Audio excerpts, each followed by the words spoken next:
Hello everybody, and welcome back to our last video, video number 7 in chapter 14.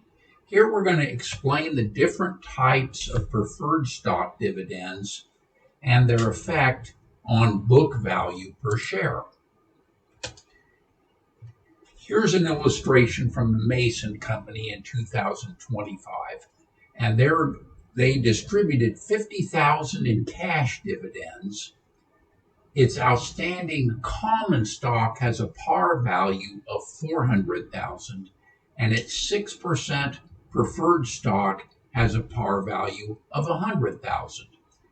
If the preferred stock are non-cumulative and non-participating, we're going to have something like this: 6% of $100,000.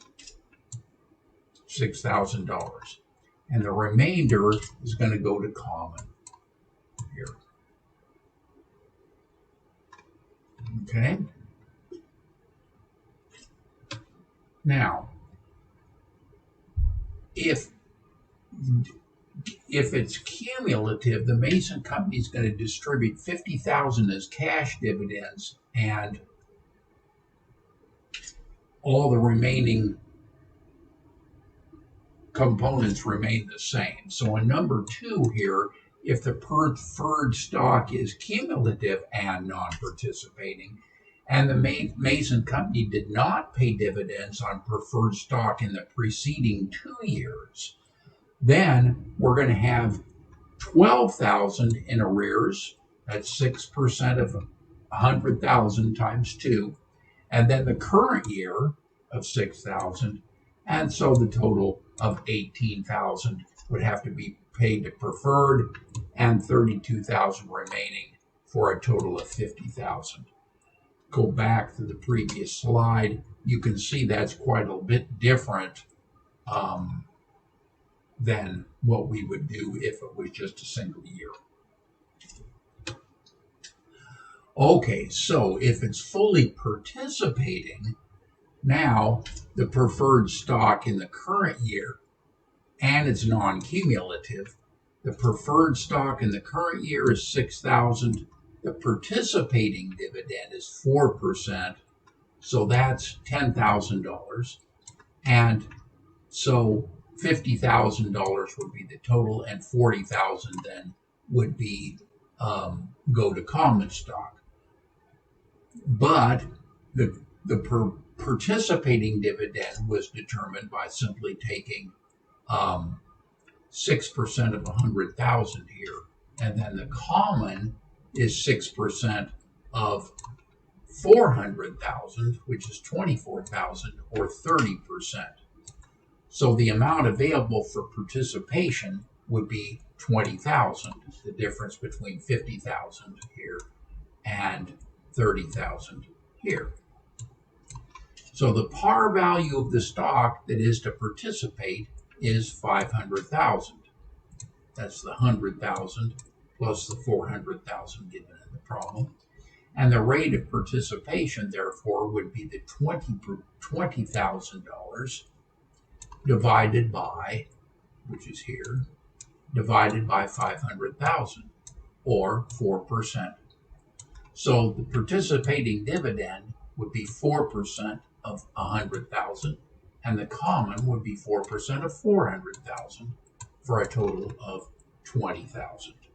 A little complicated, but I think you see the arithmetic.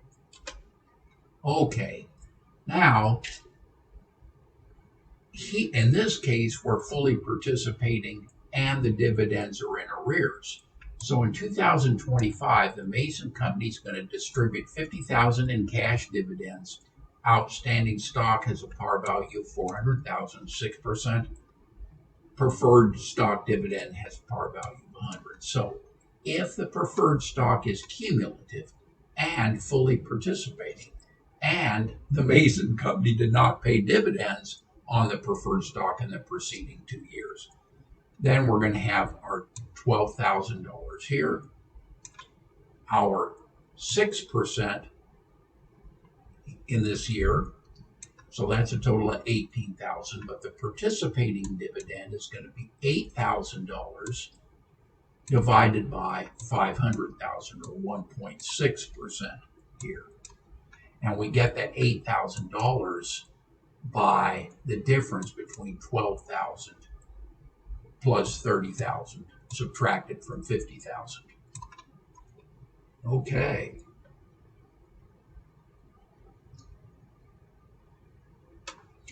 All right. Now, book value per share, no dividends in arrears. So the preferred stock 5%, 300,000, common stock 400,000. The excess of the issue price over par of common stock 37,500. And retained earnings $162,582. So our totals 300,000 plus $600,082. If we divide that by the common shares outstanding, we get $150.02 as book value per share. Okay, so here our book value per share with dividends in arrears will have the same numbers, except that dividends in arrears, we have 3 years at 5%, so 15,000 times 5 times 3 is 45,000. The current year would be 15,000. So our participating would be an additional 3% here. And for common stock, the current year's could be 20,000 and 12,000 as we calculated, with the remainder to common stock. And so our totals then would affect our book value per share to $132.77 per share book value. Okay.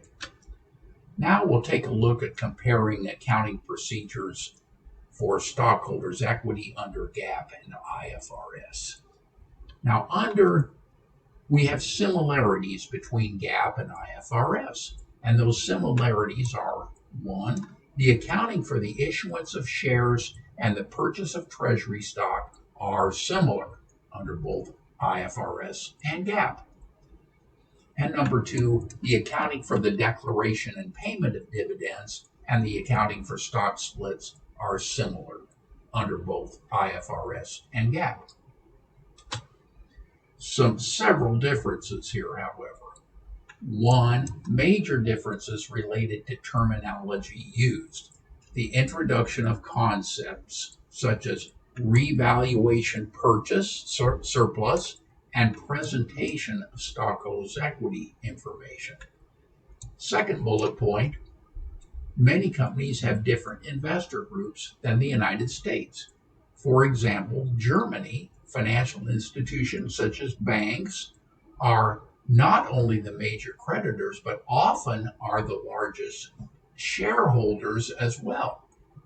In the United States and the United Kingdom, many companies rely on substantial investment from private investors. Under the third bullet point, the accounting for treasury share retirements differ between IFRS and GAAP. Under GAAP, a company has 3 options. Number 1, charge the excess of the cost of treasury shares over par value to retained earnings.